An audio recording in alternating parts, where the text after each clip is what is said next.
Longhorn fans, Sooner Nation, welcome to episode 212 of the Bevo Podcast, the only podcast exclusively dedicated to covering the greatest rivalry in college football, the University of Oklahoma and the University of Texas.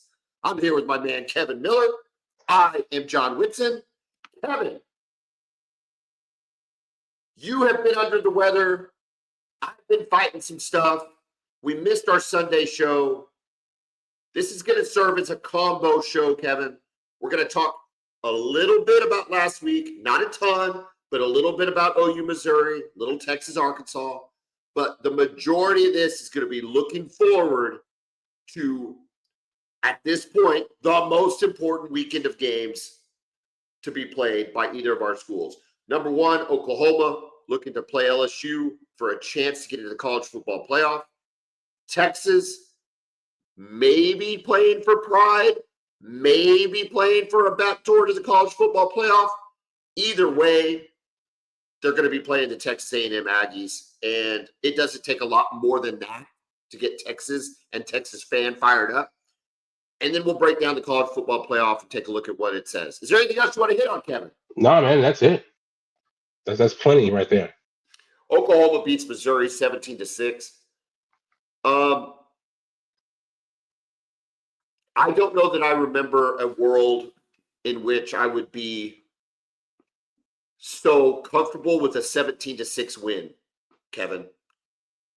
We're entering territory that I haven't seen as an Oklahoma fan ever. This kind of defensive led. I mean, we were defensively led in the early 2000s in Bob Stoops. And there was a 14-0. Yeah, but you can put up points, though. You can put up a lot of points. There were times where points got put up. Yes, exactly. Yeah. I don't know. We think Missouri's defense was pretty good. I don't know that the elements were there. I don't know that they were that bad. It was kind of overcast, kind of cold, but there was no precip. Yeah. The rain wasn't necessarily bad. They tried to take shots. Mateer tried to take some shots. But really, you just got the vibe that once we got up, and we've said this now for 2 or 3 or 4 episodes, once we got up, it was, okay, don't screw it up. Correct. Yeah, don't screw it up. You guys have a formula now. And I think at this point, we're so deep in the season, you are who you are, right? You're going to play excellent defense. You're going to play excellent special teams and just play efficient offense. Just move it, limit turnovers, just don't turn it over. The offense isn't good. You just, maybe not efficient, maybe more mistake-free offense is a better, you're winning the turnover battle. You're obviously forcing them and not making them on your own. It's really what led you to victories, those 2 massive road games you had against Alabama and then Tennessee the week before that. You were outgained in both games, but, you forced the turnovers. You didn't turn it over yourselves for the most part. You definitely won the turnover battle in both games, and that's what's led you to this point where you got a foot in the door of the college football playoff, which, I didn't see coming before the season. I saw it coming. I picked us 10-2. You did.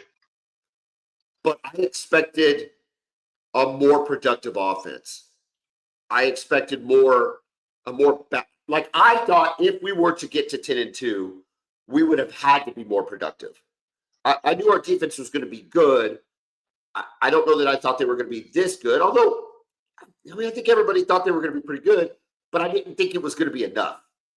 Right? Right. Yeah. And you thought you needed more from your offense to get to this point, to be 9-0. I thought that there'd be a game or two and maybe there should have been. Look at Texas. If we'd had if we'd have had just a little bit more offense.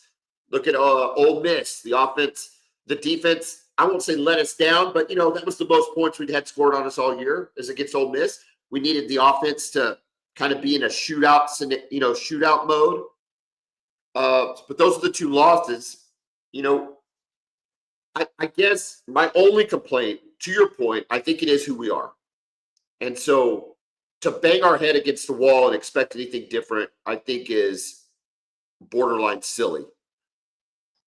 But if this is who we are, the only thing I want to see going forward, I'm going to talk about this when we preview LSU, is I want to see more tailback focused run game. I just don't understand why we have to bang John Mateer's head against the wall 19, 20 times a game when all we're doing is trying to control the ball. Why can't we just then control the ball with our running game, with our tailback running game? I guess I think I'm not understanding something, and it's just frustrating, right? It's frustrating as a fan, and I don't what do you think I'm missing? Like, if you're a bit No, I don't think you're missing anything. It would be frustrating for me, if I was an Oklahoma fan, just some of the decisions with the play calling, like you said, the lack of usage with the tailbacks. I think you guys like Xavier Robinson, and he seems to be productive when he gets an opportunity, right? I don't know if Blaylock's been a little bit banged up, but yeah, you got to give your guys the football. And look, we all know Mateer is a capable runner, but yeah, give the ball to your tailbacks. You've got guys, give them the football. I mean, if we're content going 3 and out and running the ball, why does it have to be Mateer? That's all I'm getting at. Now, I guess there's been talk that Xavier was hurt a little bit. Maybe he's better now. It still doesn't explain. And we're going to talk about this with LSU, or maybe we can just talk about it right now, I guess. There's comments that Taylor Tatum's going to be available for the game. Jaden Ott's available for the game, which is a weird statement. I don't know. When has he not been available? Yeah, I don't understand. And then Taylor Tatum, I know he was on the injury report early, but he hadn't been on the injury report for like 5 or 6 weeks, if not longer. I've never seen him listed as out. Correct us in the comments if we're wrong, but I've never noticed him as being out on an injury report. And let me be clear, I'm not expecting them to save the day. I don't care if Taylor Tatum. You just have guys you can hand the ball off to. I like Xavier Robinson. I like Xavier Robinson early in the year. I think a lot of us did.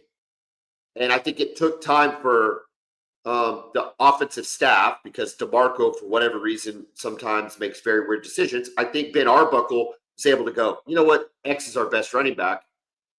And I think he is. So this isn't me asking, but it's like we've got dudes. Taylor Tatum's a 5-star running back. I don't understand it. So maybe this LSU game is an opportunity. Yeah, it's year 2 for him too. It's year 2 for him. Well, yeah, absolutely. Absolutely. And I just wonder, I mean, you got to think the transfer portal in that room is really Oklahoma's. That's Oklahoma's really only, like, my only really concern in terms of, mass transfers. Last year we were worried about, I don't know if we were worried about it or we just expected the wide receiver room to be a mass. Yeah, for sure. Mass exodus. Yeah, just intense turnover in that room. I think there's a chance we can expect the same in the running back room. I think you would imagine. I mean, I don't foresee a world where Jaden Ott is back, and I certainly don't. And I think you would have to ask the same questions about Taylor Tatum. And then you got Javonte Barnes. Is he a senior this year? He's got to be, man. I mean, it was BB's first year when he, was in that Florida State game. So, but did he redshirt that year? I can't remember. I don't think he did. Wasn't he there? Was he there before that too? I'm looking it up, but it just seems like he's been there for a long time, man. And the COVID year, that stuff is done now. So I agree. And so, but there's been chatter online. Maybe I didn't pay enough attention to it about Javonte Barnes maybe not wanting to burn his red shirt. So now maybe he hasn't played in 5 games this year, and he wants to come back next year. That I understand. Okay, maybe that's it. So, but I don't think he comes back to Oklahoma. Do you? I mean, if you guys would have him, maybe he just loves it here and was enjoying the NIL, even though it might not be much. But I don't know. He's listed as a senior. This is his 4th year. I don't know though how many games he's played in. He hasn't played very many. He hasn't hit 4. I don't think. Okay. Actually, he has played 4 this year. Okay, so he won't play another At one least if he he has wants. stats in 4 games. Yeah, Illinois State, Michigan, Temple, and Auburn is the games where he has stats listed. This is Now, per the Sooner Sports website. from what I understand, the postseason doesn't go against his red shirt. If he stayed with Oklahoma, if he doesn't enter the portal prior to any playoff games or whatever, and I can't stand the portal would even do that. We talked about that a lot. The schedule's so screwed up. It is. But It's horrible. if he doesn't enter the portal, he can still play in playoff games, correct? Or anybody could. Oh yeah, I if he's not in the don't. portal, yeah. Those don't go against a redshirt year. That no, I don't know about the redshirt rule. That I'm I almost don't know. positive. I'm almost Okay. positive postseason Yeah. games don't go against the redshirt rule, which is Okay. another really weird. Really odd, yeah. Yeah, no, I'm almost positive about that. All right, anyway, hey, look, that's Oklahoma. They beat Missouri 17-6.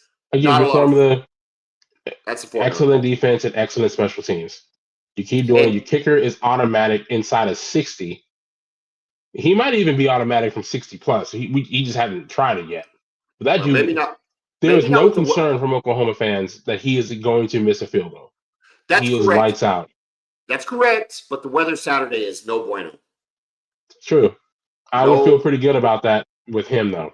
Bueno.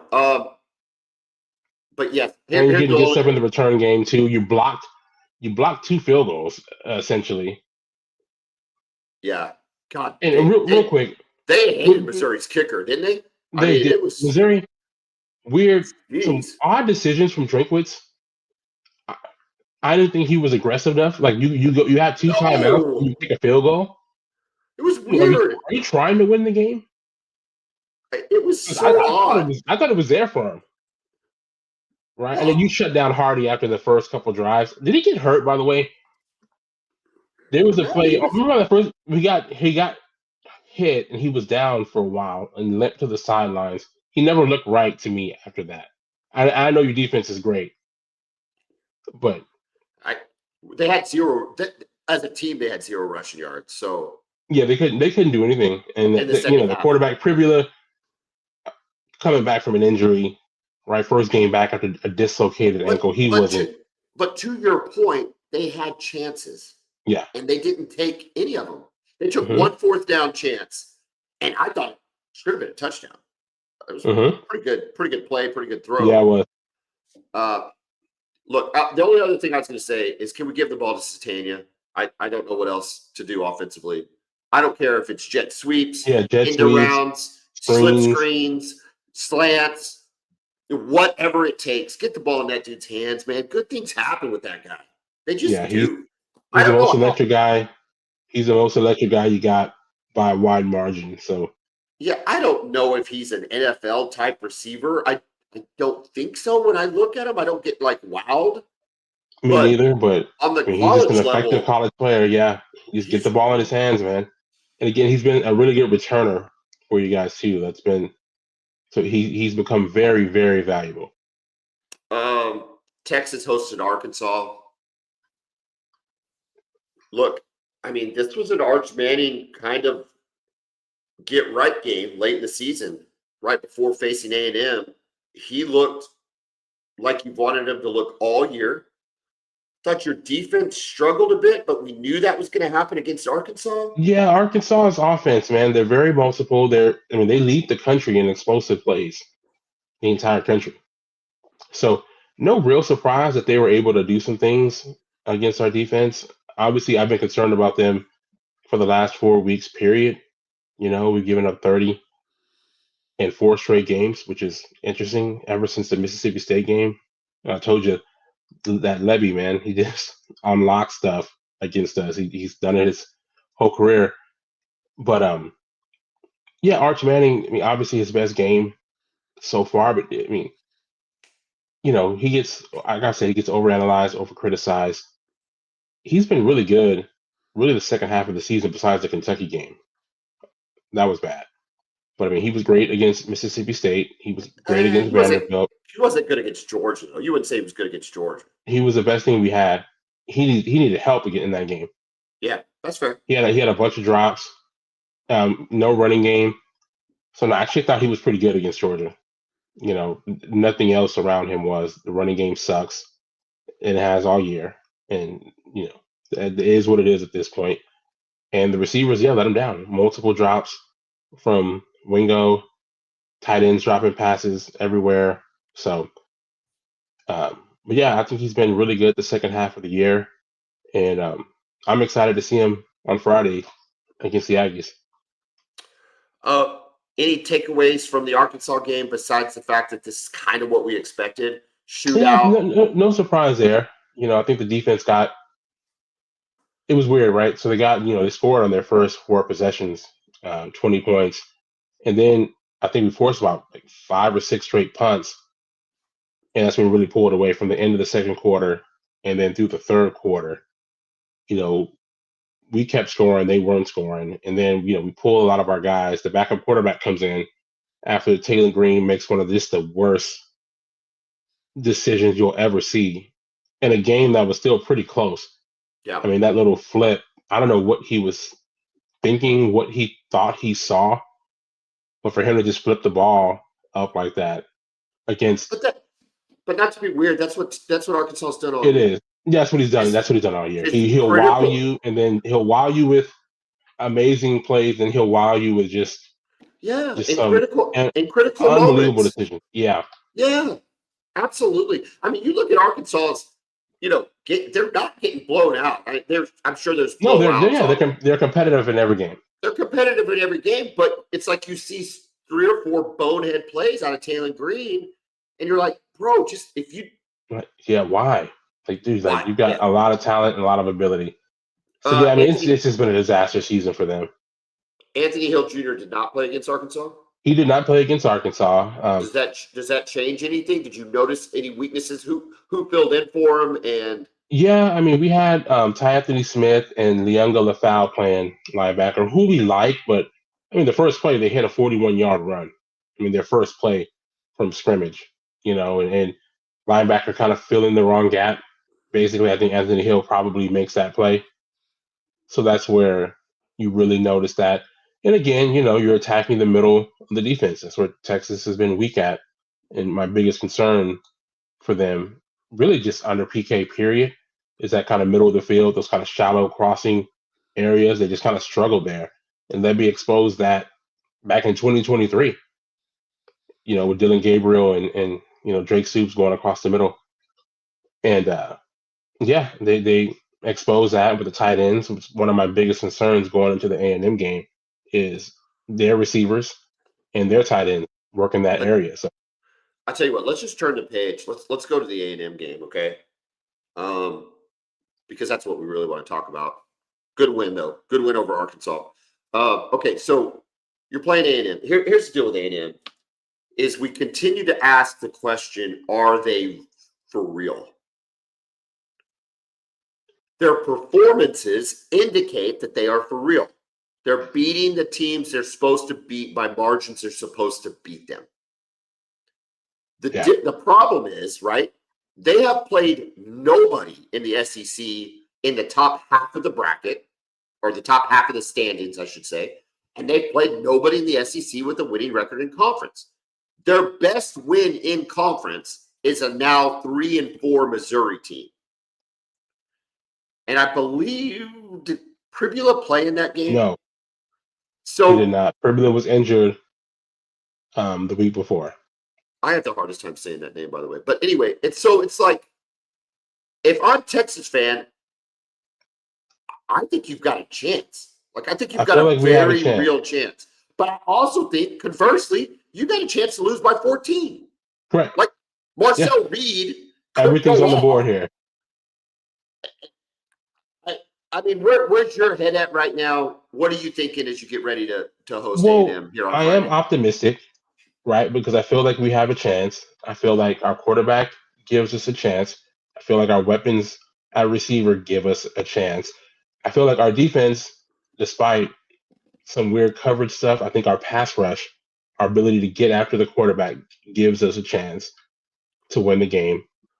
Go ahead.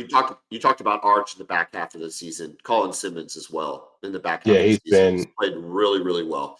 Yeah, I mean, when you get a 5-star defensive lineman or edge rusher, and he's everything you hope it would be. 9 sacks as a true freshman. He's at 10 this year as a true sophomore. Yeah, he's just so hard to handle from any tackle. He can go around any offensive lineman in the country. And what I like about it is that, you know, I think early in the season they were using him in different ways.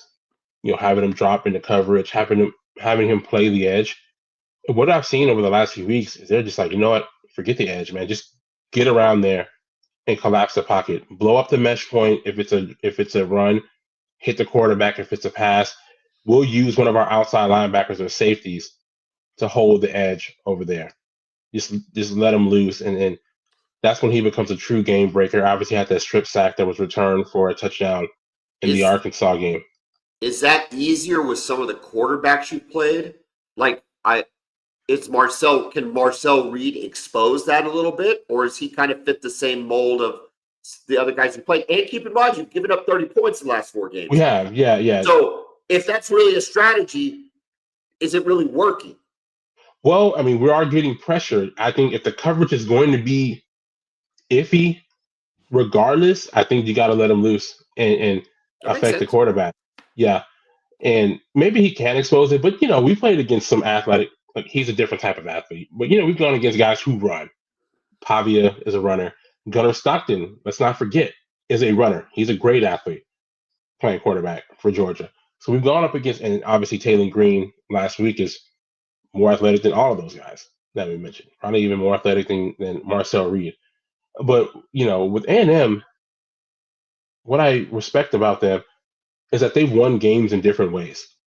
If you look at theirs, they won shootouts and they won low scoring games. I know it was just South Carolina, but something has to be, you got something about you if you can come back from that kind of deficit, even if it's at home, even if it's against a bad team. If you're down 27 points and you come back and win a football game, that's impressive. So I do want to give them their respect, despite we always make fun of them for being little brother and all that. I do want to show them respect because going undefeated to this point in this era of college football is not common and is not easy. So, but I am hoping, and I think we have a chance to end their unbeaten season. I hope we can. When I look at A&M's schedule, okay, they struggled at Auburn, 16-10. But after that, it's 31 points against Mississippi State, 34 against Florida, 45 against Arkansas, 49 against LSU, 38 against Missouri, 31 against South Carolina. I mean, man, dude, they know how to score. Like they are putting points on. They do. And we talked about this all year, right? How they attacked the transfer portal, especially at the receiver position. Last year, big kind of physical receiving core. This year, though, they went all in with speed. Casey Concepcion from NC State, Mario Craver from Mississippi State. And they're dynamic. And that's one of my biggest concerns. The way that we've been covering the pass, especially on crossing routes, that's how they get their points, is those guys running across the middle of the field, catching passes, getting upfield, and scoring. Both of them are legit 4-4 guys, maybe even 4-3 with Concepcion. So they're legit, track level athletes playing wide receiver. And if they can give them the football in space, it could be a long night for the Texas defense. Okay, so staying on the defensive side of the ball, the only player listed on the injury report is Anthony Hill Jr. as of Wednesday. I guess y'all might have had an injury report last night. I don't know, because y'all got a Friday game. So, but anyway, as of Wednesday night, Anthony Hill Jr. is the only one on the injury report. He's listed as questionable. Thoughts on chances that he plays and impact on whether he plays or not on this game? Well, I do expect him to play just because I, like most Texas fans, are of the belief that this will be his last game in DKR because we expect him to go to the NFL after this season. So I think he's going to go, and it's against A&M. He was committed to A&M. We got him to flip late in the recruiting process. One of the biggest recruiting wins. Where's he from? He's from Denton Ryan High School. Him, JT Sanders, and Billy Bowman on the same high school team. That's right. That's right. Man, Okay. just imagine going Yeah. against those guys, man, in high school. So yeah, so we expect it to be his last game. So I think he's going to try to go, and it's important. We're going to need him just patrolling the middle, stopping the run, dropping back into coverage, and when we need him to blitz, he can. I think he had 8 sacks last year. We haven't been using him to blitz as much this season because the pass rush has been so good with just, Colin Simmons, Trey Moore, Ethan Burke. All those guys have been able to get after the quarterback without us having to use Hill as a blitzer, but he still has the opportunity to do that. And he's a guy that can make plays. I mean, he had that great interception against Georgia. I mean, obviously didn't really help much, but just, he has the ability to make game changing plays. So if we can have him out there, he'll certainly make a huge difference in this one. All right. Shifting offensively. Your running game sucks. You've already mentioned that. I don't know that we need to beat up on that. So I guess my question is Arch's arm enough for y'all to beat A&M? I think it can be. Now, we'll try to run the ball, right? We're not going to throw it 70 times, but yeah, I mean, it's going to be a Sark game as far as creativity. And he had some really nice stuff drawn up against Arkansas. Now, this A&M team is a lot different than Arkansas, right? First of all, just the talent level. They've got dudes at all 3 levels. Really, really talented guys up front. Cashin Howell has been awesome for them. 11.5 sacks this year coming off the edge. And, we're not great on the offensive line either, especially if he's on the other side. Trevor Gooseby, I like the matchup, at least to be able to hold his own. If they flip him over to the right side against Brandon Baker, who has been pretty good this year overall for a young player. But if it's him one-on-one, that's definitely a cause for concern. Definitely going to have to get the ball out quick. And what I'm hoping is that Sark is aware of who we're playing and just draw something up to get the ball quick. Because Sark, he obviously, especially with Arch at quarterback, he wants to go deep. When Arch has the time, as we saw against Arkansas. Yeah, but Arkansas doesn't have the pass rush that A&M has. Correct. They just Correct. don't. Yeah. So we'll see. I'm really curious to see what the scheme is. But I mean, get it to the guys in space. I think our guys can make even their guys miss in space. I think we've got those kind of athletes. Ryan Wingo, look, he has not proven to be a dynamic receiver as far as running the whole route tree, but the dude has some elite straight line speed. If you can get him the ball in space, he can make a guy miss. And we've seen him do it multiple 60-yard plus receptions on screen passes. I expect to see a lot of that. Mix in some down the field stuff to DeAndre Moore. Parker Livingston had a big game against Arkansas. So spread it around to our weapons. It'll absolutely give us a chance. Also, I look for Arch's legs to be used, especially in the red zone. All right, we're going to pick this game. I mean, look, we're going to talk about the playoff picture. For A&M, this guarantees they're in the SEC championship game, which they've never been, right? They've never been to the SEC championship game in their, what is this, year 14 for them in the conference? Yeah, so they've never been to the SEC championship game. That's number one for them. So they're in the playoff regardless. Yeah, no matter what happens. Yeah. They're in the playoff regardless, but this could be a statement win and kind of a program-defining win for Elko. On the Texas side of things, I think you're out of the playoff. I do too. But, you're on the table and they're trying to do life support, and it's like that point in the show where it's like, is ER going to let this guy live or die? I think you're going to die, but you have to win to even have a chance. I guess we'll see. We'll pick it. All right, let's shift to Norman, Oklahoma. I'm going to start right off the top here talking about injuries. Injury report came out. Troy Everett's out. We knew that. Reggie Powers is out for the first half because of the targeting call. Gentry Williams, doubtful. R. Mason Thomas, doubtful. And then questionable, Jaden Jackson. And of concern, Jake Mikula, the center. So I don't really want to. Here's the problem with LSU, okay? Is there like a wounded dog? Yeah. and they've got talent, and they've got dudes, Of course. and they've got some level of pride, I think. And I don't want to go into a game with LSU without our full complement of players. Like, we need Mikula at center. They have a very good defense. What did I have listed here? They're 16th in points allowed in the country. Yeah, they've been really good this year defensively. You know, it's kind of like Texas in the beginning of the season where the offense was just letting them down. Yeah, they were this way all year. They've just been that way all And year. it was never right. First of all, Nussmeier was never healthy. The whole year he's been banged up. They can't run the football.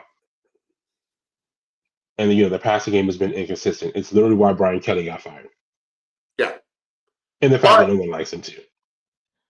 Well, yeah. However, with all that being said, I'm not sitting here going, well, this is a win. Because it's LSU. Yeah, they've got talent.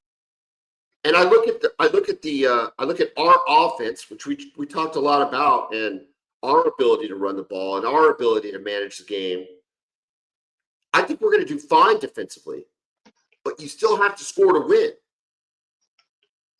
And so look, this is like the biggest spread we've had against a meaningful opponent. We're 10.5-point favorites against That is LSU. a big time spread, yeah. So, and I wonder if Vegas just thinks that, LSU has, I mean, obviously they struggle to score points against bad defenses. I mean, they scored 13 against Western Kentucky last week. That's insane. At home. That's insane. Yeah. I mean, I it's guess just hard to fathom. I guess there's a scenario where Oklahoma, and I don't think this is that crazy, shuts out LSU. Oh, yeah, that's got to be on the table. You get 2 or 3 scores and the game's over. Yeah. I just don't need LSU to do anything stupid, like a special teams or a turnover a pick six, strip You sack. can't turn over. Yeah, and that's what scares you because they have talent. They have dudes that can not just intercept the pass, they can take it to the house. Yeah, they've got those kind of athletes on defense. And they've got game records that can come off the edge, too. Harold Perkins is there. LSU does not have a 300-yard passer in a game this year, which is crazy. And they're not going to have one this week. No, it would be stunning. Michael Van Buren starting for them. Supposed to be their starting guy next year. I told you about him. Levy at Mississippi State, recruited him there. Played a little bit last year for them. Hit the portal. Went to LSU knowing he was going to be Nussmeier's backup this year. The plan was for him to be the starting quarterback. Next year, when now that Brian Kelly's gone, I don't know what his future is, but he's been the starting quarterback. Passed for 221 against Arkansas and then for 202 against Western Kentucky in a 13-10 victory for the Tigers. Kevin, 202 yards on 42 attempts. That's terrible. It is really bad. Against Western Kentucky? How they've been all year, man. So it's crazy with the type of talent that they have. Oklahoma should win the game. I'm picking them to win. Covering the 10.5, I don't trust our offense. And then I think you've got to add the element of the conditions in, right? It's supposed to be raining and cold. And that could be a real kind of, now, I think we're stout defensively. I'm not worried about, that kind of thing. It's just the weird stuff that happens there. So I am not 100% just sitting around comfortable about playing LSU. I understand that. I get that. And there's a lot on the line here, right? You guys are in a playoff elimination game. It's win or go. You're a game away. Yeah. If you lose this, you're out because that puts you in the 3-loss pile along with Texas. And you're not going to get in with that. But if you're in, not only are you in the playoff, you have a really good chance of hosting a first-round game in Norman. I don't know. We're going to pick. Here's the deal. We got to run the ball, not make mistakes, no stupid turnovers, and shut down LSU. I think the last one is the easiest one to do. I think running the ball is the hardest one to do. and turning the ball over. Look, to the offense's credit, to Ben Arbuckle and John Mateer and even Xavier Robinson, when they do hand them the ball, the turnovers have been very minimal. And when they've come, they haven't hurt us, especially over the last 3 weeks. So I think we do the game plan. We're going to be fine. But it's LSU. They got dudes. You can't just roll out sleepy on a Saturday after Thanksgiving and expect to win this game. That's my point. And I don't even know why I'm being negative. Maybe I'm just.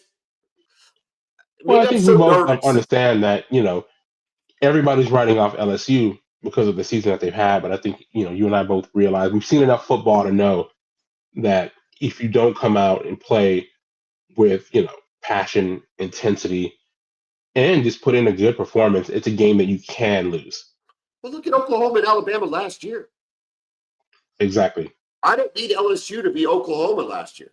And, and their signature win is a knocking out of a team, and, they build some momentum off you of guys it. had nothing really to play for. I don't need that. Pride. And that's really all they have to do. That game is on Saturday at 2:30. The game before that is Ole Miss and Mississippi. I say the game. That's actually Friday. Yeah, that's what I mean. Is that game happens on Friday? There's a chance that LSU knows that Lane Kiffin's their coach. That is very true. It's very. I don't know what that does to the trajectory of the game. Is it a distraction? Is it a nothing burger? I don't know, but it's just something to kind of keep in mind. It is. You want to talk about that Lane Kiffin situation real quick? You got any thoughts on that? I mean, it's just kind of weird, man. First of all, the fact that someone like Lane Kiffin is just the crown jewel of available coaches is wild, just given where he's been and the ups and downs that he's had.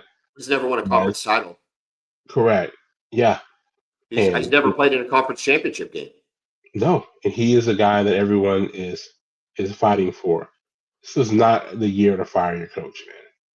It was not the year to do so. So, it seemed like earlier in the week that, or at least last weekend, it seemed like he was going to go to Florida. It seemed like Florida was going to be the top, had the greatest chance of landing him, and now it seems like it's LSU. So who knows what he's going to do? What do you think he'll do, or what do you think he should do? Well, what I think he should do is stay at Ole Miss. I think in this world of college football, you can win at Ole Miss, as evidenced by what he's doing this year. He can recruit to Ole Miss. He can get dudes at Ole Miss. The SEC, I don't know if you could say it's watered down, but he's not in the traditional SEC West anymore.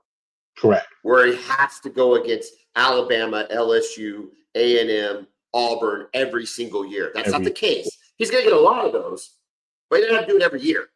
No. And so this isn't the same Ole Miss team that even Hugh Freeze had, or even before him, whoever else was there. However, what he should do and what he will do are often not the same thing, and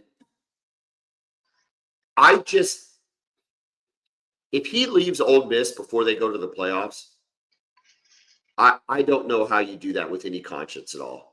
I just don't know how you do it. Yeah, I mean, you have a legit chance to win a national championship because I feel like it's wide open this year. We've been saying this for a few weeks. There's no dominant team. Their offense is as good as any offense in the field. Exactly. Stambliss is as good as any quarterback in the field. Hell, his backup quarterback is probably better than half the quarterbacks in the field. He's got a talented number two for sure. And if I'm Lane Kiffin, would you agree right now, because of everybody that's done everything, that he has the most leverage of any coach? Yeah, for sure. I don't know why you're not saying, guys, listen, I'm open to talking about this, but I'm not making a decision until after the playoffs. Yeah. I understand the timeline. I get the timeline. I get it. I get it. And that is real. And dude, you've got one in the hand, right? One in the hand's better than two in the bush. You're right there. You're not guaranteed to go to the playoff in Florida. Yeah. You're not guaranteed to go to the playoff in Florida. Florida hasn't been in a BCS. They've been in BCS games, but they were never in a 14 playoff.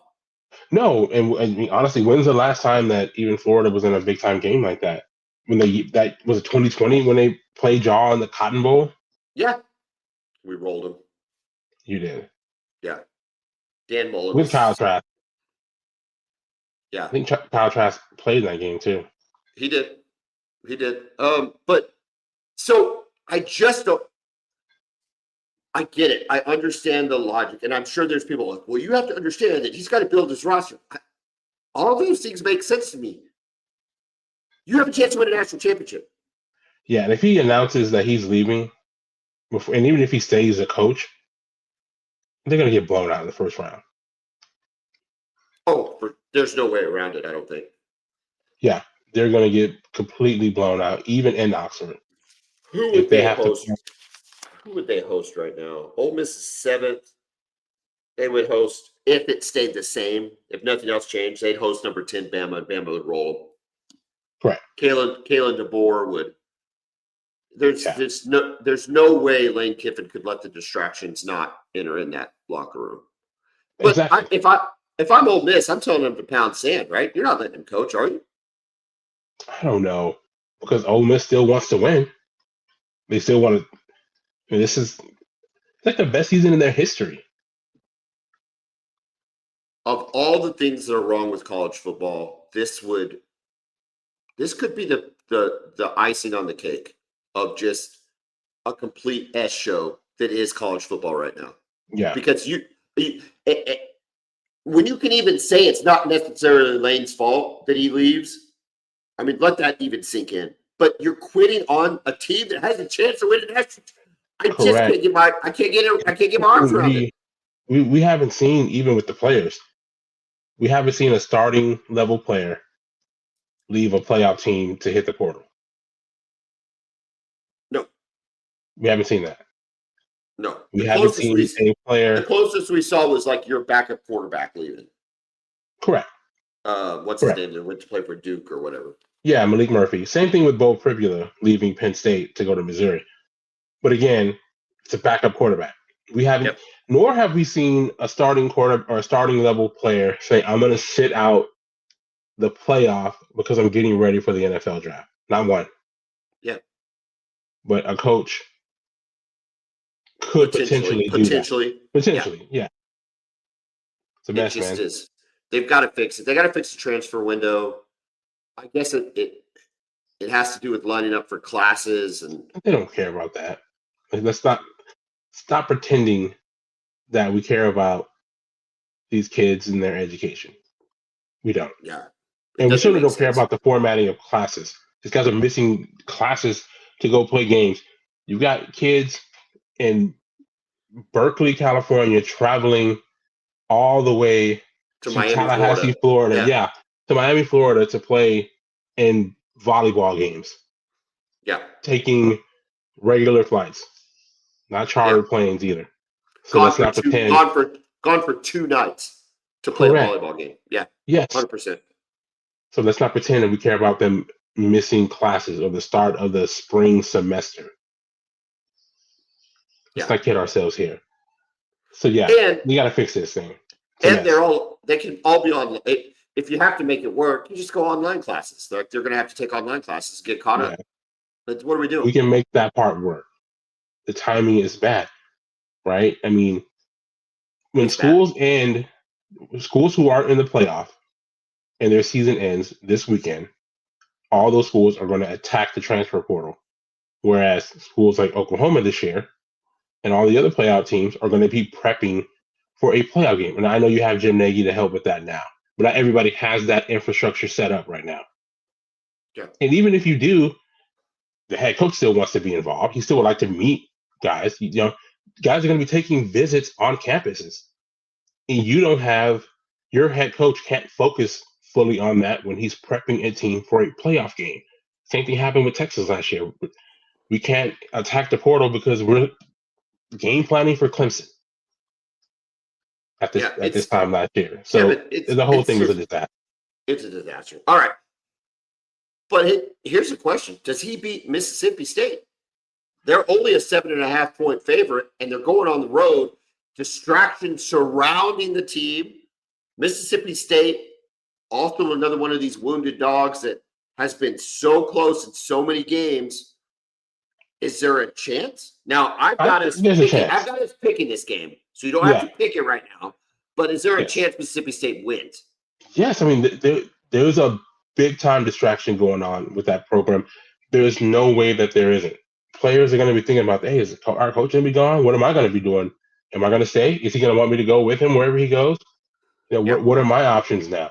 So, yeah, it's a huge distraction for everybody. The players are human. They have social media. They know what's going on. So, yeah, there's a big-time opportunity. Mississippi State's playing for a lot. They're 5-6, right? To finish a regular season 500 is a big deal for Mississippi State. They have a chance to go to a bowl game, which is a big deal for Mississippi State.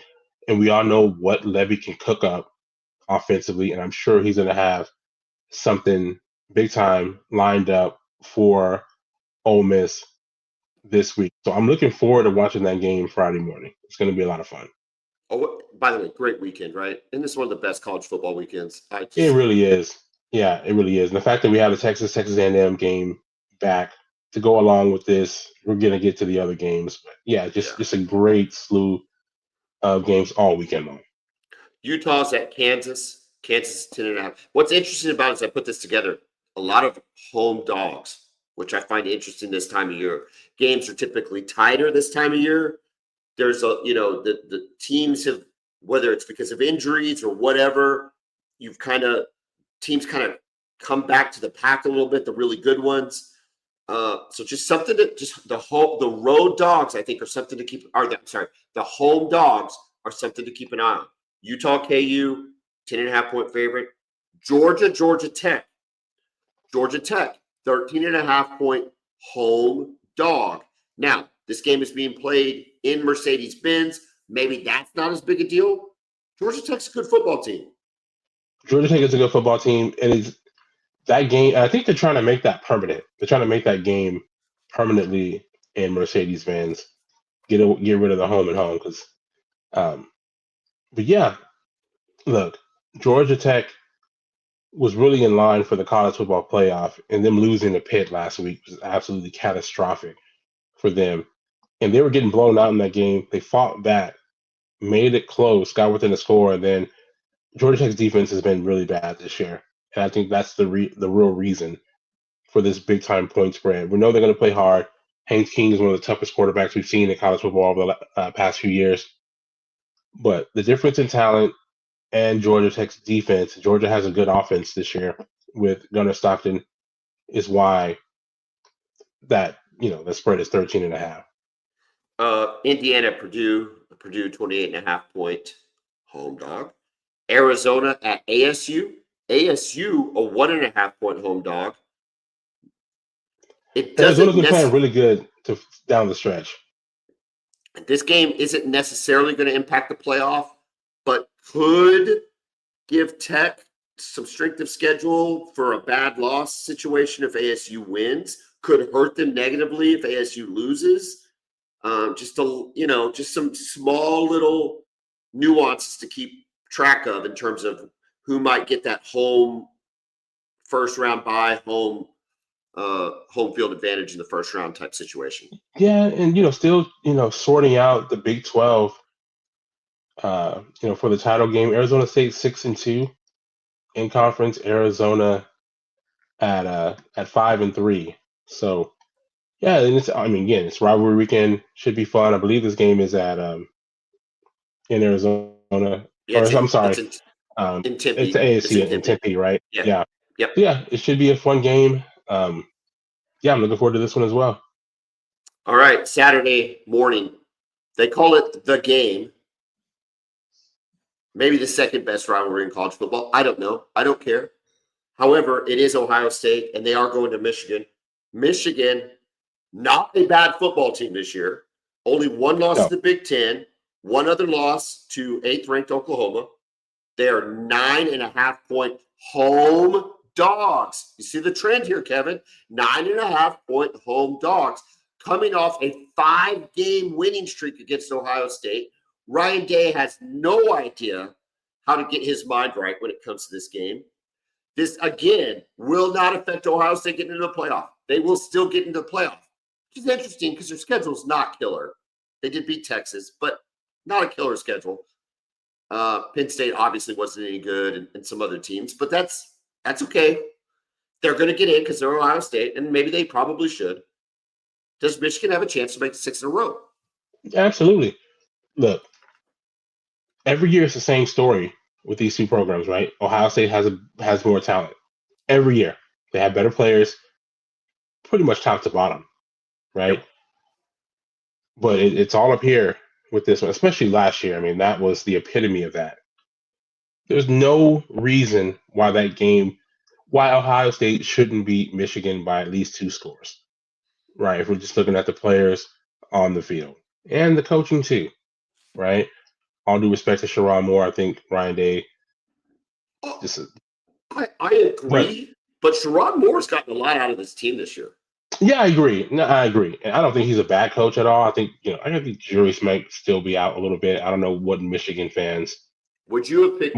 Would you have picked them to go 9-3? No, I think I would have gone 9-2 right now. They are. Yeah, I think I probably would have gone 8-4. Okay, so they've outperformed what you picked. Correct. Especially starting a very talented quarterback, a freshman. When they played Oklahoma, I was not impressed with Michigan. No. I mean, even their running game, which they live by, they have the big run, but other than that, you got to shut them down. Yeah. Right? You shut them down completely. And, yeah, the passing game still isn't there. They've got a freshman receiver, Andrew Marsh, kid out of Katy, Texas, who has kind of stepped up and become their go-to guy. He's the most talented guy that they have. But overall, the passing game is still lacking. The play calling is pretty unimaginative. So I don't know, man. But again, this game is all about Ohio State. Is Ryan Day just going to play his game? Just coach, do what you do best. And, we've seen them try to go out and match Michigan's physicality, and it just hasn't worked. I mean, I remember some of the Harbaugh years, and they would just spread them out and just throw the ball all over the place. And even if Michigan comes out and runs for a big touchdown, they would still outscore them, 61-40, just games like that. So it's really fascinating just because I just don't know what will happen. I don't think they'll fire Ryan Day, coming off a national championship year. But, man, it would be insane if they were to lose another game to Michigan, especially this particular Michigan team. We know they're tough and physical. Man, you've got Jeremiah Smith and all these dudes, man. Get them the football. I don't think this affects the playoff for Oklahoma because if it does, Oklahoma has the head-to-head against Michigan. So I think it's okay for OU fan to root for Michigan, right? I think so, yeah. I can't see them jumping all the way up above you guys, even with the win over the number 1 team in the country. I don't see that. Now, Michigan is definitely rooting for an Oklahoma loss. Because if Michigan can get an Oklahoma loss or an Alabama loss and get a win, they're in. Now you're talking. They are really close to in. Now you're talking. And see, the thing about it, and yeah, with the 2 losses, I think they would be in. Yeah, with only 2 losses. There's scenarios. We don't have to go through them right now, but there are scenarios where they get in the Big Ten championship game.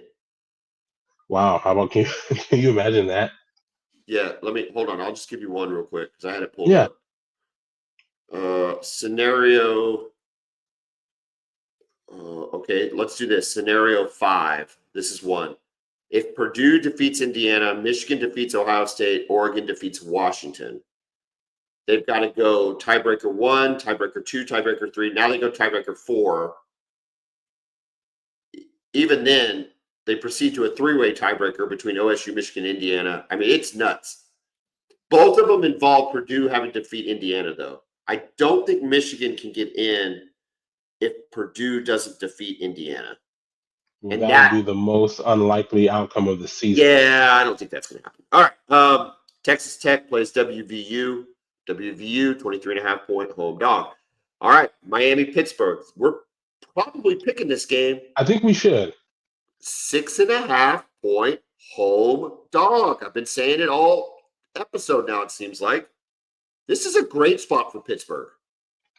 It really is. I mean, you're 8-3. But no one's expecting you to really win this game. You got it at home, though. Got it at home. The weather likely will not be nice.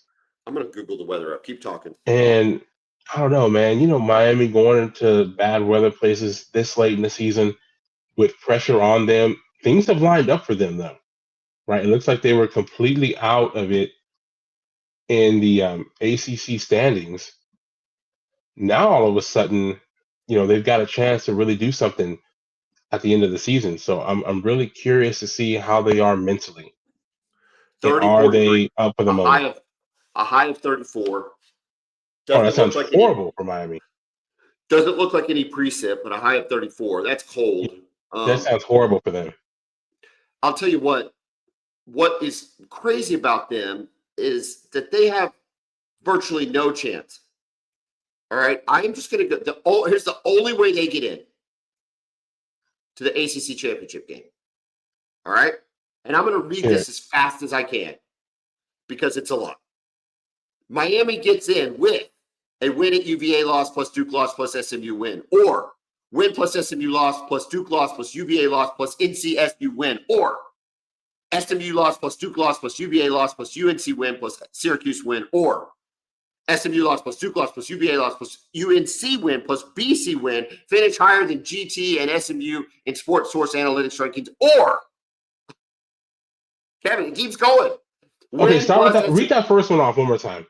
Win plus UVA loss, Duke loss, and SMU win. That's a lot that has to happen. There's just a lot of chaos that has to happen in order for them to get in there. It's insane. Yeah. And here's the problem. Here's the problem. In two, they've got like 9 scenarios, okay? In 2 of them, they need SMU to win. But in the other 7, they need SMU to lose. So it's not like they can even necessarily root for like a certain team. Correct. And on top, so SMU's playing Cal. Yeah, they're playing in Berkeley. Yeah, I mean, it's weird. But it's not Pac-12 after dark. It's not one of those crazy late games. No, they're home dog. Cal's 13.5-point favorite. 13.5-point home dog. All right. UCF at BYU. BYU finally getting the line respect you've been asking for all year. 17.5 points. It's probably the one time I would not pick BYU. Right? Same. Oregon, it seems like one they'll just handle business and get out of there. Get out of there. Get to Texas Tech in the not the Cotton Bowl, but Jerry World. In Jerry World. Oregon at Washington. Do you want me to say it again, Kevin? I'm going to say it. Go ahead. You say it. Washington is a home dog. A home dog, 6.5 points. Look, dude, Washington can beat Oregon. This is not some Washington can beat Oregon. Yeah, this is not. We all know Husky Stadium is very underrated as far as a home college football atmosphere. And if the weather's crappy, we saw what the weather being crappy looked like against 49 degrees and raining because it's Seattle. I don't know why you want to live in Seattle. Here's an interesting game in the SEC. Interesting for the playoff. There's a very real chance that Vanderbilt goes 10-2 if they beat Tennessee. Tennessee's a 3.5-point favorite at home. If they beat Tennessee, they go 10-2 and don't make the playoff. Correct. That would be insane, but I'm not sure I can poke enough holes in it to disagree with it. I know. It's kind of crazy, right? Some years is just like that. Kind of like 2004, we had 3 undefeated teams at the end of the year. Only 2 can get into the national championship game. Sorry, Auburn. I think they should bump you. They should jump Utah. They should definitely jump Miami. BYU's going to fall out, or Tech's going to fall out. The problem is if BYU wins, Tech might still be in. Yeah, I agree. They might give Tech the benefit of the doubt. Right. What if OU hosted Tech? Oh, that'd be wild, man. I thought there was a scenario where OU could host BYU, but I don't think there is, because I think the only way BYU gets in is if they win the Big 12 championship. And if that's the case, I think they jump OU with a conference championship. And so therefore they're either hosting or getting that first round bye. But I could see a scenario where Tech drops to like 9 or 10.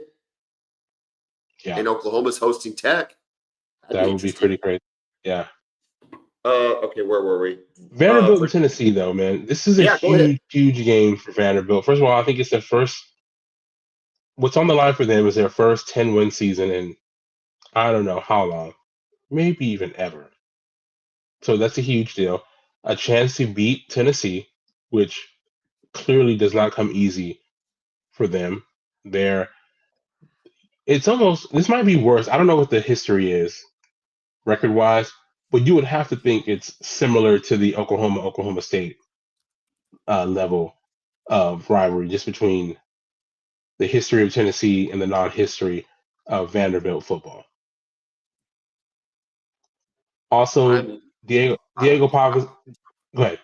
No, I'm looking up their overall record right now. Diego Pavia too. I mean, just a legacy sealing game for him, right? I don't think either of us think he's an NFL quarterback, but he's just a guy that we'll always remember. We'll look back and I remember that Diego Pavia guy. That guy was wild. And if he can go out with a win over Tennessee in Knoxville for his last regular season game as a quarterback of Vanderbilt, you're just leaving behind a big time legacy. As far as Tennessee is concerned, nothing really to play for, right? No one expects them to make the college football playoff, but I think they've had a really good season, especially after all that they lost last year, overcoming the Nico Iamaleava situation, which we thought was going to be a disaster for all parties involved. Turns out it was only a disaster for one party, and that was Nico. Yeah. So if they can end this season going with 9 wins, I think it would just really go down as a great season for them and a great season for Josh Heupel. He's done a great job as head coach. They don't want to lose momentum to Vanderbilt. They don't want to lose momentum in in-state recruiting. They want to win the game. There's enough to play for there. In addition, the record's 81-32-5, Tennessee over Vanderbilt. 81-32-5. Okay, it's actually better than I thought. Yeah, 81-32-5, but still pretty dominant. The one thing about Vanderbilt making the playoff, and I think I alluded to this last time on the show, is I don't really want to see Diego Pavia's mom on the. I don't know what that lady would do. I'll give you I was trying to think of like a player comp for Diego Pavia's mom, and I came up with Zach Wilson's mom from BYU. Remember her? Okay, I do. Remember how kind of nuts she was? I do. Diego Pavia's mom is a less classy version of Zach Wilson's mom, and that's saying something. She's like New Mexico classy, right? Which is a different level. And so I'm just saying, I think the committee's taking it into account. Something to consider.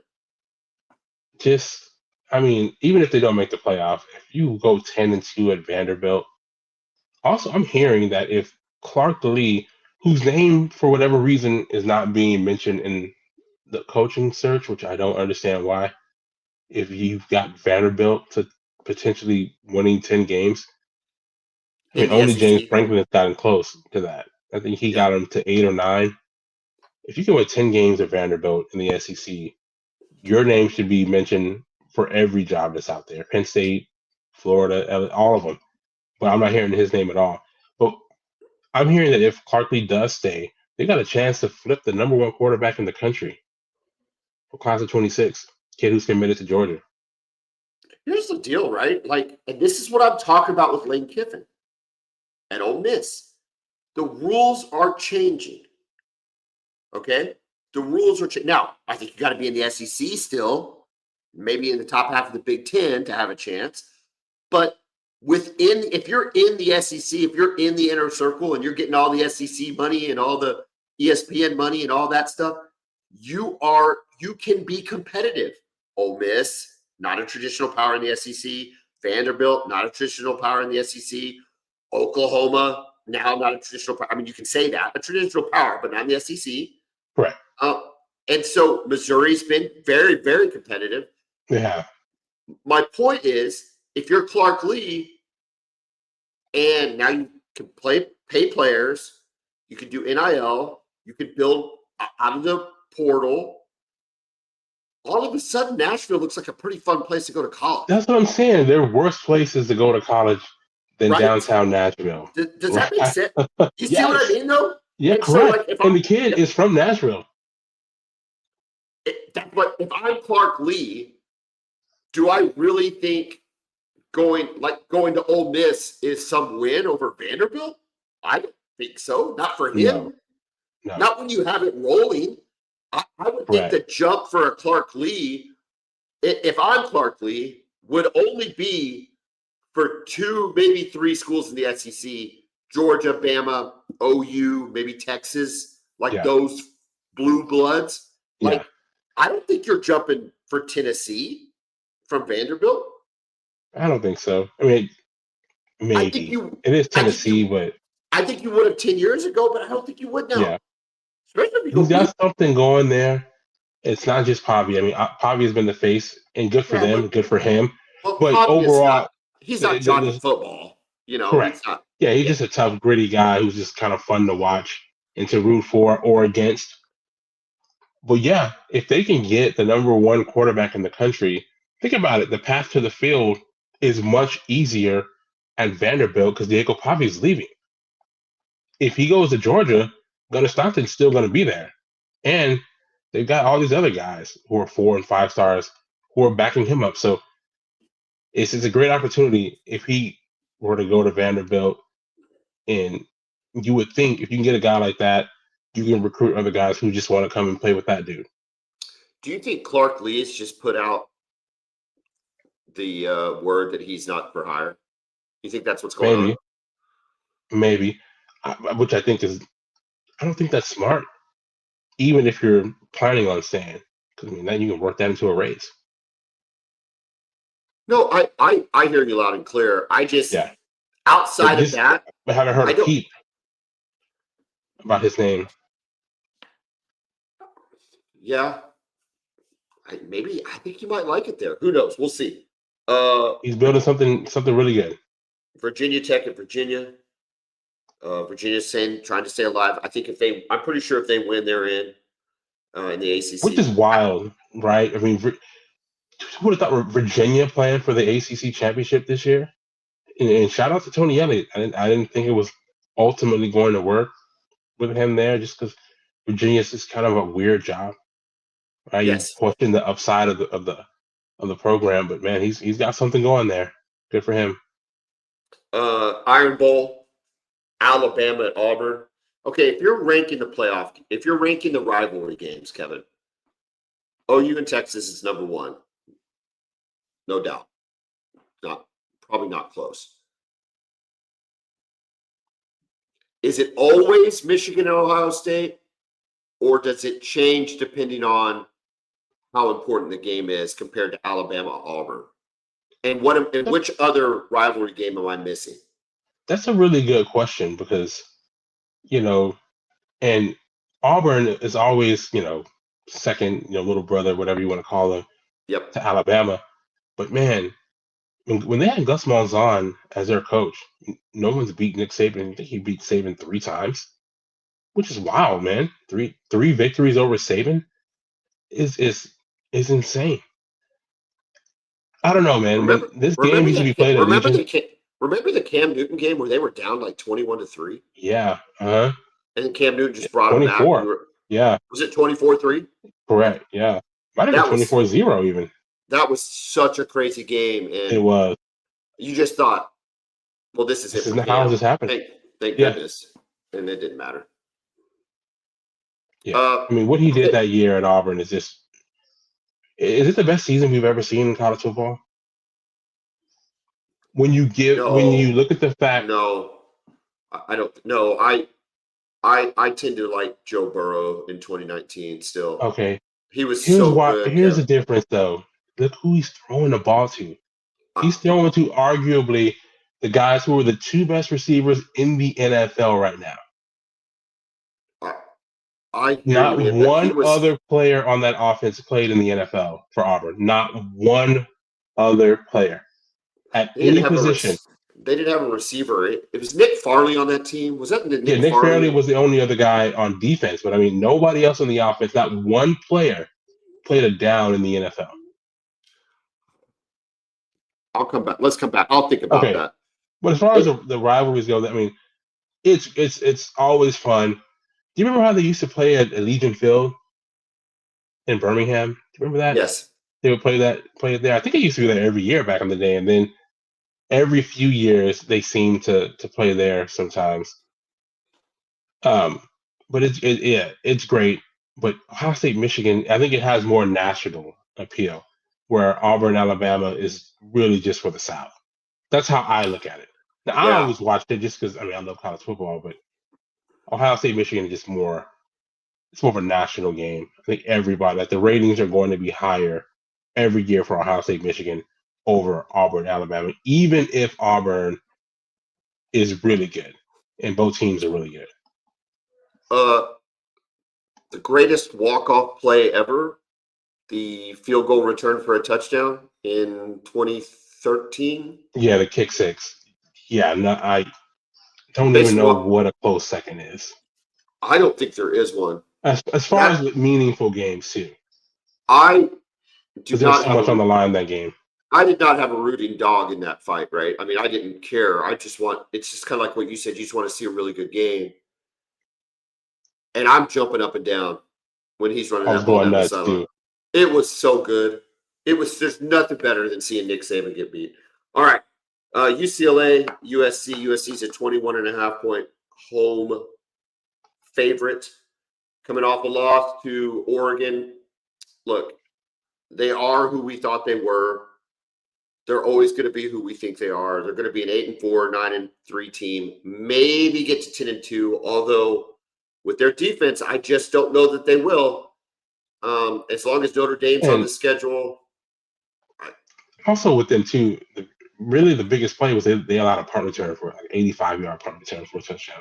Cannot allow that. Remember they did a kickoff return with Notre Dame too, didn't they? Yeah, you can't allow special teams touchdowns, man.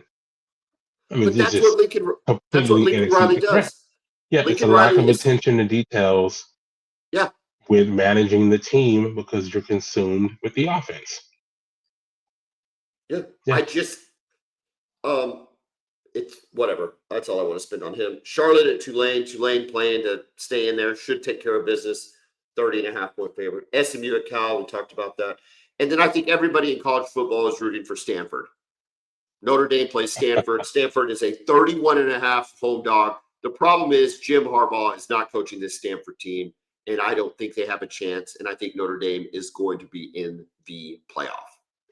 Yeah, and we see what the committee thinks about them. What do you think about Notre Dame? Well, I think they're an outstanding football team. I think they're a little bit overranked, though, by the committee. They're clearly going by the eye test over the resume, right? I mean, the A&M loss is not bad, especially given the fact that A&M is still undefeated. Losing to Miami and then them being so far ranked above Miami with the same record is a little questionable. Yep. Yeah, but I mean, I love the way they play. I like their quarterback, CJ Card, and I mean, they've got two just absolute studs playing running back. I look at Texas and maybe to a lesser extent Oklahoma. I'm just like, man, how do we not have guys like that? Oh, not a lesser extent. Back. I don't know why we don't have guys like that. Come on, man. And it's not like, a lot of this is just development too. I mean, finding guys who are diamonds in the rough. It's not like these were 5-star running backs. But why do we even need to find diamonds in the rough? We're both recruiting 5-star running backs. Like Taylor Tatum's a 5-star running back. Taylor Tatum was a 5-star. CJ Baxter, he has an injury, but he's never at any point as CJ Baxter as a 5-star running back looked anything like Jeremiah Love or Tre'Davious Price. Yeah. Nope. Neither one of them. Nope. Yeah. It's like, where do you get these guys from, man? Look, Xavier Robinson is the developer, right? 3-star or 4-star, whatever he was. Uh-huh. And he's fine. And I don't think they give him the ball enough and all of that. But yeah, we're talking about this. No, Jeremiah Love is awesome, man. Yeah. Yeah. So I thought their formula is there. They played for the Natty last year. And I think they got the chance to do the same thing this year once they get into the tournament. You guys had Bijan, and he was Bijan. That dude was special. As far as correct. running backs go for us, I think the one that's probably the most underappreciated in the last 10 years is Ramondre Stevenson. He was really, really, really good and played to that level. Ramondre Stevenson had games where he looked like a Jeremiah Love or a Price, whatever. Anyway, all right, that's where we're at. Okay, Kevin, look, real quick, just a reminder from last week, we both went 3-2. We both had Missouri covering. That was a loss. You had Texas covering, win for you, loss for me. I had Oregon covering, win for me, loss for you. We both had Tennessee. We both had BYU. So shifting to this week, starting with the Miami Hurricanes going to Pitt. And remind me of what the line is for that one. 6.5. Pitt is a 6.5 point home dog. I'm going to go with Pitt here. Obviously, Miami has a better team. They got better players, but I'm going to roll with Pitt. I don't like how Miami does in some of these games. I think the elements are going to affect them. I think Pitt covers. Even if Miami wins, I think it'll be a slug it out type of game. I'm taking Pitt to cover, and I'm taking Pitt to win. Great. I think their coach is nuts. Going back to those Notre Dame comments, it's like I don't think he cares what anybody thinks, and they're playing pretty good. Not great. They could get an upset, I guess, in the first round of the playoff if they were to squeeze in, but they're not. They're not winning a playoff.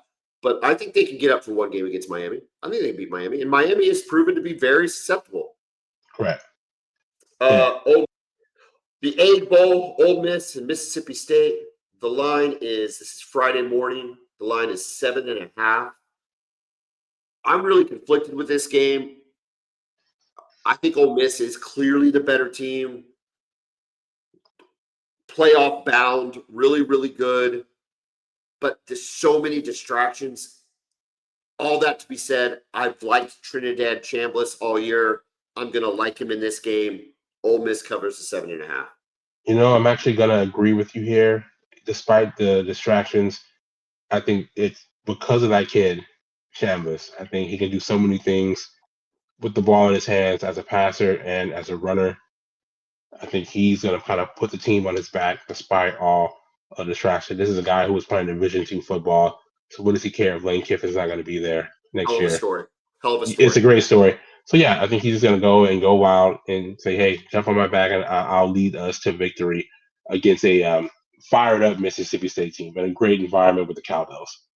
We talked about them in the playoff. If Lane leaves, them getting beat. You're probably right. That's too much turmoil, I think, for any team to handle, especially when you're going to play a good team, whoever that good team is. But my God, I would be, as long as it wasn't OU, I'd be rooting for Ole Miss. If Lane Kiffin left, I would be pulling for Ole Miss so hard. Oh my goodness. Absolutely, I would. I would love nothing more outside of Oklahoma winning than to see Ole Miss win without Lane Kiffin. Yeah. Correct. I hope he stays. Oklahoma's now paired up against Ole Miss as a permanent rival and yada, yada, yada. I just hope he stays. This coaching carousel, as soon as he makes a decision, all the dominoes are going to start falling. And coaches are going to be just going all over the place. The transfer portal is going to be nuts. So, yeah, I'm here for all of it. The game, Ann Arbor, Michigan, 11 a.m. Central Time. Ohio State is a 9.5 point road favorite. Who do you got? I'm going to roll with the Buckeyes, man. They've got to win this game. They've got to win just because they have to. And it means nothing when it comes to the playoffs. They just have to win this game. And they've got just go out and beat Michigan, dude. You've got the most talented team in the entire country. I know it's in the big house. Put your athletes in space and let them go to work. Beat Michigan. I'm not a fan. I'm not rooting for the Buckeyes ever. But they've just got to do it, right? If not now, when? There's a reason why you are 15 games under 500 this year picking. Because it's a twilight zone. It's a crazy year. And you're a broken clock this year. It's because you can't. Hey, fair enough. It's because you cannot see what is clearly a trend that Ryan Day does not know how to coach against Michigan. He does not know how to do it. I think they win the game. The odds are they win the game. They got to like back into a win of the game. But I don't think they're going to go roll, Kevin. I just don't. Look, Ohio State hasn't had to play anybody. They haven't had to play anybody since they played Texas. So we don't even know how good they are. We think they're good. We know they're good. Jeremiah Smith, Sayin, all the guys. They got all the guys. Caleb Downs, don't forget about him. Caleb Downs. He's awesome. But they just, dude, it's like having to go against mediocre competition week, and then now you step up and have to play Michigan. Yeah. It was like when you guys are making the playoff every year, you go through the mediocre Big 12, and then it's like, oh, we got to play LSU now. We got to play Alabama now. Yes. The league wasn't built. It doesn't prepare you. No. It doesn't prepare different you. level of athlete and physicality. Yeah. Now, Ohio State is talented enough to overcome that, and we've seen that last year. But I don't know if they're talented enough to overcome it at Michigan. I'm taking Michigan to cover. I think Ohio State wins. Hey, look, I'm here for it all. With the season that Texas has been having, I'm here for all the chaos. So I would love nothing more than to see Michigan somehow beat Ohio State again. I think you want Ohio State to win. You do not need another 10-2 team. You want all the 9-3 teams you can get. True, but I mean, I've already written Texas off, so I'm just. I hear you, but I don't want Texas to get in. I'm just saying, as a Texas fan, you do not want Michigan to win.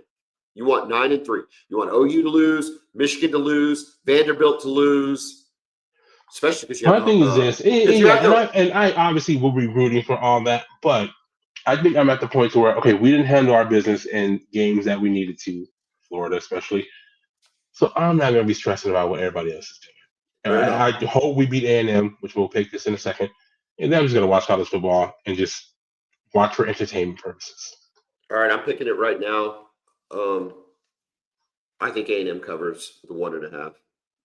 I think wins and covers the 1. I think that's very. I honestly, I've gone back and forth, and like you said, you can make a legitimate reason for all this. I think they're a better football team than us, top to bottom. They've had a great season. I'm picking Texas because I think that if the game is close, I think there's a chance that the little brother doubt, the mental stuff that we talked about right now with Ohio State and Michigan, could start to creep in for them and kind of derail them a little bit. That's why I'm picking Texas in a very close game. Fair enough. Oklahoma with a chance to go to the playoff. Never have beaten LSU. 2:30 p.m. The largest spread of the year for an SEC game for Oklahoma. I don't even think the spread was this big against South Carolina. No, they weren't dead yet when they were on life support when you played them. So it's 10.5 points. It's a lot of points. Where do you land, Kevin? I think you guys win. I think you guys cover. I trust your defense and your special teams to score more points than their offense. I don't trust your offense either. But your defense is so good and your special teams have been so good this year. I think just those two sides of the ball alone can outscore LSU. I think we win 13-3 and LSU covers. Yeah. And I can see y'all, 17-3. Yep, 17-7. 17-7's not a cover. Yeah. 17-6 is like last week. Yes, it is. All right. We've gone long. We've talked a lot of playoff. I don't know that we need to hit on anything else in the playoff necessarily. We hit enough on that, I think, to kind of get the gist of where everybody's at. Look, Oklahoma's on the precipice of doing something really special in a year that nobody expected them to do. All right. Yes, 9-3 is still a successful season, but at this point, it's not. They need to win the game. It would be a disappointment once you've gotten to the point and to have it fall apart by losing to this LSU team would be extremely disappointing. And that's the key. This LSU team. Yeah. If It's not like it's Joe Burrow or even last year, Jaden Daniels LSU team. Well, or 2 years That's one ago. thing. The 2 years ago LSU team. A 9-3 LSU team, or come into town and they're what would they be right now? They could be 8-3 and still have Nussmeier and still have their coach. Yes. Right. So yes. You lose to that LSU team and you're like, God, it sucks, but LSU's pretty good. Yeah, LSU. Nussmeier's great, but Michael Van Buren, but no Nussmeier, Frank Wilson, interim head coach. No Nussmeier, no Brian Kelly, Caden Durham not particularly having. He only had 16 rushing yards against Western Kentucky. Yeah. They didn't take care of business, and if they do, they're in their first ever playoff or 12-team playoff, and first time since 2019 for y'all. Brent Venables lives to fight another day. Hey, look, man, and let me real quick. Let me give some credit to him because I thought, and I'm being honest here, and you know me, I'm not that anti-OU where I can't be. I think I've correctly picked OU's record the last 3 years. But I thought you guys had a better chance of, being in the coaching carousel than making the college football playoff this year. So shout out to BV because he's just improved a lot as a head coach. I think he's managed the game a lot better overall. The defense has been spectacular. I think we questioned his call to, his decision to call the defensive plays this year, and it's worked out great. And he's been able to do that and manage things from the sideline. He's just improved a lot as a head coach. So he's got you right on the door of the playoffs. So gotta give him credit. I give him all the credit in the world for calling this defense. He pushed his chips in and said, look, this is what I do best. And if I'm going to lose, I'm going to lose doing what I do best. And I think that took a lot of guts. And he has turned Oklahoma back into a school that when other teams think about playing Oklahoma, they think, my God, these guys are going to hit us. They're going to hit us hard. They're going to be in the right spot. Nothing's going to come easy. We might win, but it is going to be a slugfest versus the previous, regime. Hey, we're gonna have to score a lot of points today. Yeah, and that's all you have to do. If you can outscore them and get a couple stops, you had a really good chance to win. There were times throughout the season I'll be frustrated with them on Saturday. That's just who I am. It's called being a fan. No, it's called being a fan. Yeah, it's an Oklahoma fan. It's any fan of their school. There will be times on Saturday where I will be frustrated, largely around our inability or unwillingness to run the ball with the tailbacks. But that being said, when you're able to take a step back and look at this season, pretty impressive what he was able to do. And especially with the naysayers and the schedule just loomed so large over this. And, I think you can realistically look at the two losses and think about the ones that got away. Texas game, y'all won the game. You had a better running game that day, and you didn't have the turnovers, and we weren't offensively good, but you just sit there going, man, that's the team we lost to. And then with the Ole Miss game, you had a lead in the fourth quarter. And even though they took the lead back, you were moving, you had a return to the 50, maybe almost the plus side, and you were really kind of in a groove against Mississippi. And so there's kind of a what-if scenario there. Yeah, I think that one is the one that really would bother you. The Texas with the offense never got anything going. I agree. John Mateer's thumb will always be a question. Correct, but it just never looked like you guys were going to score. I think I don't know. Who knows what the thumb is? I don't think the thumb is as big an issue as our receivers don't get good separation. Yeah. And Mateer does not trust the pocket. Yes, he's not comfortable in the pocket. And I think that's a him thing in a lot of ways. Yeah. He just he's not comfortable just standing there. The pocket is fine. It's not great. Correct. The protection, y'all's protection has not been horrible. Yeah. he's not, it's not the same pocket that Sam Bradford got to throw in or anything like that. No. Yeah, you don't have Trent Williams and Phil Loadholt out there tackle. But it's fine. It's okay. It's serviceable. He just doesn't trust it, and I don't know why the thumb would impact that. Like if you look back at look at the Missouri game, and then we'll go. I know we've gone a little long, but you and I haven't talked in a week, so you look at that Missouri game, and you got the play where Satania scores on, right? The 10-yard slant, and takes it and houses it. The previous play, they ran the same play back to back. Yeah. He absolutely missed him the first time. Yeah. Like Satania was as wide open as he was the second time they ran the play. Yeah. And that's one example. So I think some people get frustrated with Ben Arbuckle for a lot of things. But when you look at the All-22, throughout the year, there's been multiple instances of John Mateer simply not seeing the wide open guy. Yeah, he's got a lot of developing that still needs to happen. He's an exciting player. He's fun to watch. He's a tough guy. No one will ever question his toughness. He's the leader you want, and he's quiet. He's a quiet. I mean, he's vocal, but he's not. He's not. Yeah, but he's not. There were a lot of Baker Mayfield comparisons for multiple reasons. He's nothing like that in any aspect. I'm not even talking about the on the field play. He doesn't. No, he's not that. He's a competitor, but he's not that type of competitor. He's not going to get up and get in your face like Baker Mayfield would, or Pavia even, like you said, would. Yeah, he's not that kind of guy. At least he hasn't shown to be. I've seen no examples of him doing that. But I'm not going to lie. I'm nervous about LSU, so we just got to take care of it.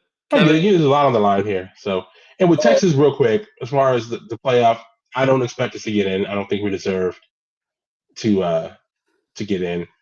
The one thing, though, I can take from this year, I am glad that we are fully established and comfortable with our starting quarterback now. I think Arch's improvement.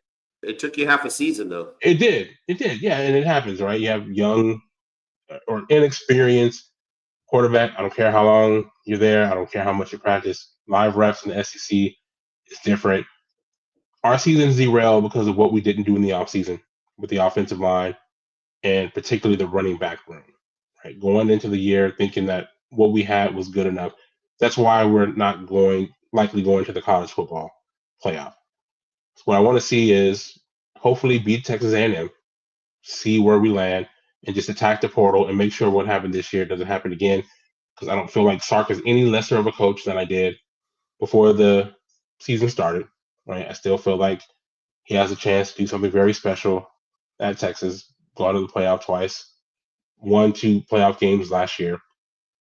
I feel like we can still be on that same type of path, get back to business, but this offseason can't be anything like last season's was. I expect a lot of turnover in the roster.